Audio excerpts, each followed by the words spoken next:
Install Android 10 on Galaxy M30s via Pixel Experience ROM. Please check the description for important notes and all the download links. First download ROM and GApps packages, then transfer the downloaded files to the phone storage, link is in the description below. Step 2. Boot your device into TWRP recovery. Once in TWRP, click on Wipe, Advanced Wipe, and select the check boxes, as shown in the image, excluding internal storage. Step 4. Swipe the button to wipe the device.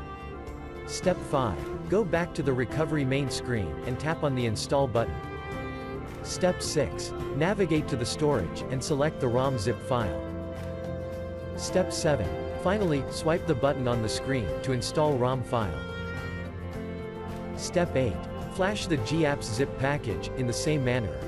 Step 9. After GApps flashing completes, select Wipe Cache and Dalvik from bottom left side of screen, and swipe to wipe.